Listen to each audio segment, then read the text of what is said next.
Hai semuanya. Hai. Boleh diperkenalkan kalian di sini para pemain gibah berperan sebagai siapa dan bagaimana perannya di situ? Man first lah. Man first. Gini nih kalau gue sendiri. Iya, lo kenalin, aku Ceril Ikumakwa di film Gibah ini sebagai Reno. Nah, Reno itu adalah teman kampus mereka ini, mahasiswa abadi lah. Iya. Tuh. Selanjutnya. Kalau aku, halo semuanya, aku Anggika Bowsterly berperan sebagai Firly. Firly ini mahasiswa organisasi jurnalistik bareng Reno, bareng Arafa, bareng Adila, terus ada Jojo, terus ada Feral. Nah, kita tim jurnalistik lah. Aku Sasha, di sini aku berperan sebagai Dina. Dina satu-satunya yang bukan tim dari jurnalistik ya, Temen kos. temen kos, Sahabat tapi kos. paling dekat tuh sebenarnya sama Firly, sama Ulfa, sama aku juga dekat sih, sama Mang Opi, sama Umi Asri. Oh, best friend banget ya sama Mang best Opi. friend banget, udah kayak anak sendiri kan. Pokoknya Dina tuh anaknya asik, tapi at some point dia juga rada lebih serius anaknya daripada yang lain. Sebenarnya iya tahu. Nanti nonton aja dulu. Belum lihat kan hasil editingnya? Belum Nonton makanya. Siapa nih? Selanjutnya boleh Arafa. Hai, nama aku Arafa Rianti. Nah, di sini aku berperan sebagai Ulfa. Dan aku tuh CS kentalnya Firly. Udah kental banget. Firly. Firly apa Firly sih lu? Pokoknya Firly ya? Pokoknya gitu lah. Pokoknya Lucu. aib-aibnya Firly tuh ada di aku semua guys. Jadi pokoknya Firly mah kalau marahin sama gue mah gue bongkar gibahannya. Masih gibah. Masuk. Halo, aku Adila Fitri. Di sini aku berperan sebagai Okta. Kalau Okta ini kayaknya paling kecil di antara mereka di film. Iya kan? Iya. Junior kan? Junior. Tapi yang paling junior, nomor lu. apa tuh organisasi jurnalistik, dia junior kita. Kalian udah ngomongin peran nih. Sebenarnya di cerita film Gibah ini tuh mostly itu ceritanya tuh tentang apa sih gitu. Film Gibah ini menceritakan tentang kegibahan dan apa yang harusnya kita sebagai manusia tidak melakukan, dan moralnya sangat kuat sih, yang kayak kita nggak boleh menyakiti orang maupun secara fisikal atau secara omongan pun bisa menyakitin. Dan semoga yang bisa ditangkap sama masyarakat Indonesia yang pas nonton itu. Apakah di sini juga ada feel komedinya gitu di scene-scene kalian? Ada Ada. Ada. ya? Apalagi ada Mang Opi. ada Mang Opi. Sama Umi. Oke, selama syuting nih ada scene favorit nggak? Oh, scene favorit aku ada. Yang kita tuh lagi di ruangan. Pokoknya ada di satu scene yang kita bareng-bareng. Iya, dan semuanya tuh banyak kruk-kruk. Wow, ribet juga. Jadi kitanya tuh takut karena banyak kru yang ribet. Ya sih, karena kita engap di dalam ruangan. Ingat gak sih? Tapi itu sih yang bikin kangen. bisa rame-rame ya karena sekarang PSBB. Iya, itu dia. Terus kalau proses syutingnya sendiri itu kalian tuh berapa lama sih? 18 hari. 18 hari. Ada hal-hal yang seru nggak di behind dari itunya? Yang seru. Iya, serem-serem atau seru boleh. Ini serem. Yang Bang Opi bukan? Iya, sama Mang Opi. Jadi kan Gue nggak ada. nggak ada. Ayo kita gibah. Yang mana ya? jadi pas kita syuting ada scene yang kayak di balkon rumah, kita kan di luar, terus kita mau ceritanya tuh mau masuk ke rumah. Tahu kan? Terus Mang Opi dari dalam keluar kan, adegan yang kayak lo baru pulang, kemana aja lu gitu. Nah, lu ada nggak sih? Aja lagi biar masuk aja aku pembicaraannya. Lo sama siapa? Nih, terus monitor itu di sebelah kanan rumah dari ruangan berbeda, jadi Mang Opi sendirian dan nggak ditemenin di belakang. Terus ini anak udah pulang dari siang, tiba-tiba pas Mang Opi keluar, pas udah cut dia bilang si siapa tuh yang Okta itu yang kesurupan, dia masih ada di sini sampai malam, masih ada scene-nya. Terus kita yang kayak nggak ada Mang Opi, kan cuma kita doang ini, beberapa scene lagi udah lasin. Terus dia bilang wah setan, gue digangguin. Jadi Jadi ada body double. ada wujudnya wujud. dia Dianya yang udah nggak dengan ada. baju putihnya dia apa tuh jalan lewat di depannya Mang Opi ke belakang gitu. Terus Mang Opi yang kayak lu masih ada di sini, kagak pulang lu. Dijawab nggak? Terus enggak, dia jalan aja.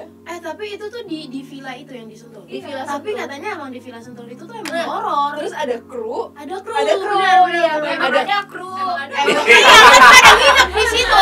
sama kayak HP kita aslinya. ada kru ngelihat Okta lagi ngaca di toilet ruangan talent. Makanya kita nggak ada yang nunggu di ruangan talent kan? Iya. Karena kita nunggu di ruangan makeup sama wardrobe. Karena nggak ada yang berani di ruangan talent Si Kru sendiri. itu ngeliat. Ngelihat dia lagi ngaca. Serem banget. Dia ngambil wujud lo gitu loh. Jangan-jangan Okta emang tukang gibah kali ya? Iya, dan Gibah sebenarnya dia. pas banget. Ifrit. Oke, selanjutnya ada nggak sih dari peran-peran kalian masing-masing tuh kesulitan tersendiri saat memerankan gitu? Boleh diceritain satu-satu. Gila no, Sama ini sih kenapa jadi gue mulu? pas bareng sama Jojo, chemistry-nya sama Yola gitu. Oh, oke iya. Ntar nonton aja deh. Ya penasaran pasti, nonton aja Tapi nanti. kalau emang ada beberapa scene yang mungkin lucu gitu, cuman kayak ada beberapa scene yang emang serius gitu. Jadi kayak ya Dina tuh kadang tuh lucu tapi kadang tuh emang serius dan itu tuh kayak jadi kayak seru Harus aja cari sih. balance-nya itu. Iya, balance. Sama ini kalau gua kan sama mereka sebenarnya beda umurnya kan jauh banget. Dia ini. masih masuk juga. Masih Masih bisa main harus mobil kayak bareng. Anaknya aja nggak beda jauh kok umurnya. Apa? Apa ya? Kesusahannya ya? Iya, tantangan, Nggak ada sih, kesulitan. nggak ada susah. Keren. Kadang tuh aku ya jadi diri aku sendiri gitu, nggak yang harus kesurupan kayak matanya kemana-mana, enggak gitu. Cuma nemenin Firly palingan bareng-bareng meeting gitu-gitu lah, kayak kehidupan sehari-hari aja. Susahnya itu apa ya, harus ya adegan kesurupan, terus pakai soft lens yang Hitam. full itu bikin sakit banget matanya, perih. Terus dia kesurupannya keren banget sih, kayak kelihatan beneran. Itu emang beneran. Itu beneran. Dia sampai naik tembok gitu. Kalau aku Firly ini vegetarian, aku suka banget sama daging. Jadi karena mungkin ada beberapa jeda waktu nggak makan daging, terus pas di adegan itu ada makan daging dan nggak tahu kenapa itu daging bau banget dan harus makan daging, terus adegannya harus muntah. Gue muntah beneran. Jadi malah terlihat sangat real ya. Iya, sampai kayak nangis gitu muntahnya gara-gara gue muntah kayak enak beneran. Untung ngajak rekam ya. Kalau enggak itu muntah terus dulu. Terus apa lagi yang susah ya?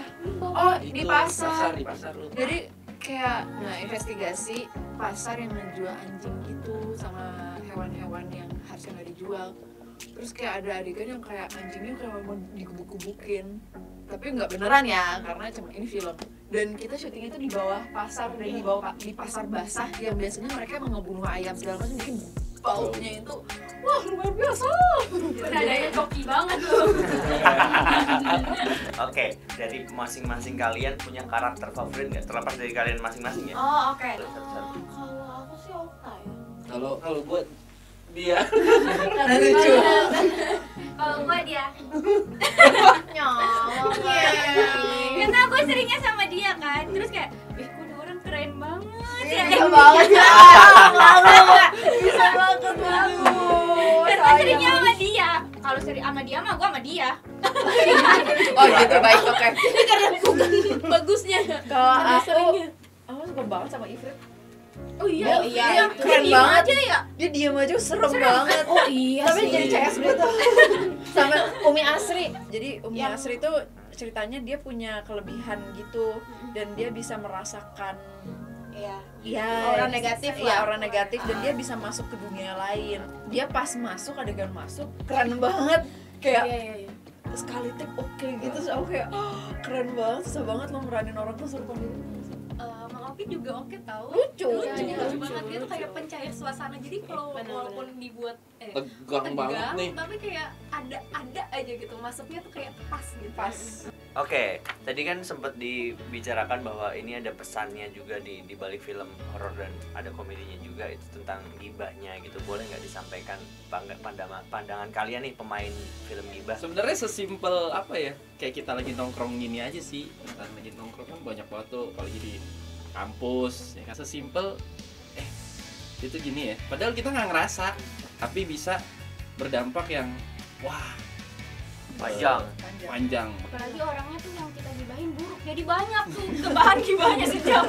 Habis Gak aja harian bisa. Iya.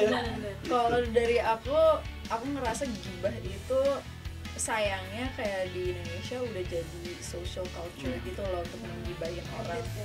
Dan ya semoga orang sadar yang kayak gibah itu nggak baik, udah jangan ngomongin tentang orang walaupun itu fakta atau nggak benar atau apa pun, mendingan diam aja.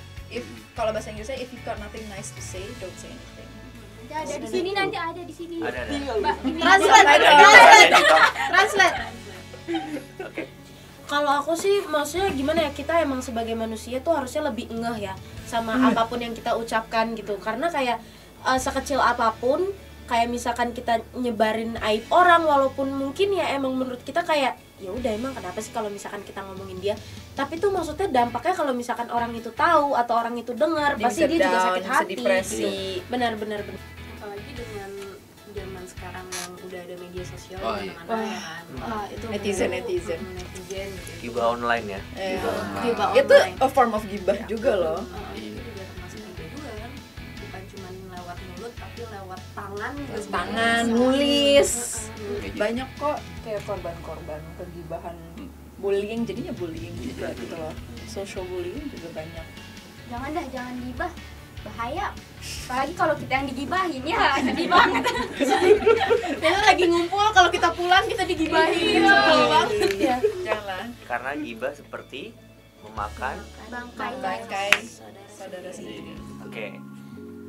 Pertanyaan terakhir nih buat teman-teman yang nonton MD People di rumah, kenapa MD People harus nonton film gibah? Di film Gibah ini tuh komplit ya, ada dramanya, ada horornya, ada komedinya, ada senengnya, ada susahnya. Pokoknya banyak pesan moral yang bisa diambil dari film Gibah ini.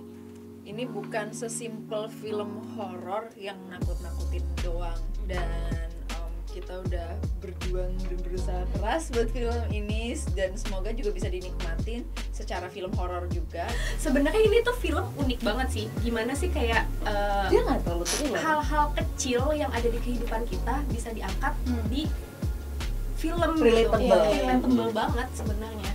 Dan kalau misalnya kalian nonton ini mungkin pulang-pulang bisa langsung tobat gitu. Asik. Tapi 3 harinya gibah lagi. Mungkin Lumayan lah ya 3 hari. Ngerasa gila. mikir kan apalagi nih udah semua. Tahu gitu pilihan pertama. Tahu gitu tadi gue yang pertama.